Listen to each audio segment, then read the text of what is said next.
Hello YouTube.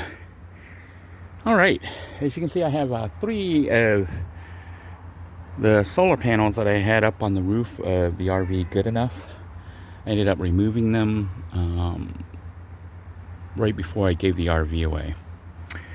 Had I known I was giving the RV away, I would have let them keep the solar panels because they could have used it, but since I had already removed it, I'm going to go ahead and recycle it and use it on my own house.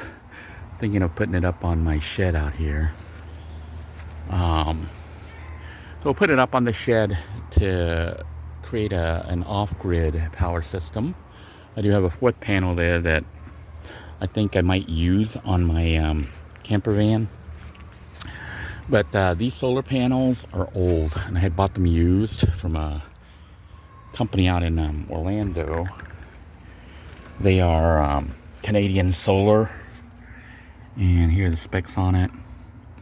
It is nominal maximum power is 255 watts.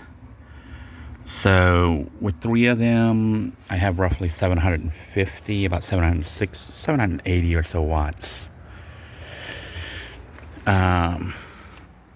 Which is what I think my charge controller, kind of a mess here, you have to excuse the mess here, but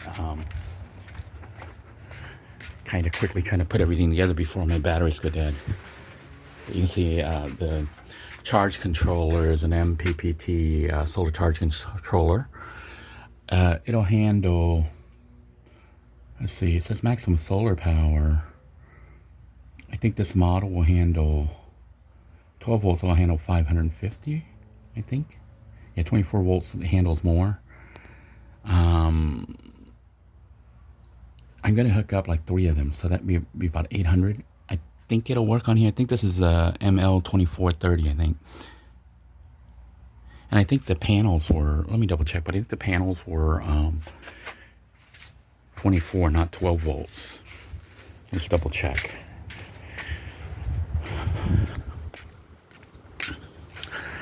Basically, I'm using three of them because that's all that the charge controller can handle. So these are, the voltage is normally 30 volts, which is like I think 24. Goes in a 24 volt system. So I know it worked on the RV. I had three of them. I think I hooked them in series. I'm gonna need to double check that before I hook it all up, but I think I had three hooked in series, and I had a separate one on a different charge controller, all going to the same battery bank. And it worked. It kept the RV charged, and I was able to run air conditioning on that thing for about an hour and a half before the power would drain. So the power bank on the RV was charged totally off the solar system. In this case, I have moved the power pack down here into this little thing here that I think I showed the other day. But there's like three batteries there. They're about 5 years old, 4 or 5 years old, which is actually 2 or 3 years older than they should be. So I'm running a really used system. I know it doesn't have optimum power storage, but hopefully enough to run small appliances and lights for the house. That should help save with the electric. But before I mount it on the roof, I am going to go ahead and clean them.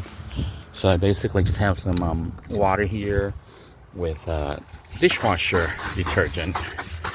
And I'm just going to rub everything down and try to clean it somewhat before I install it.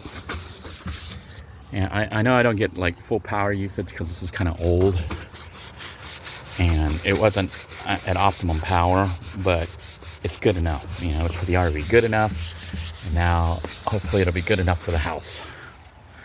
I will keep you guys posted on the development of this system.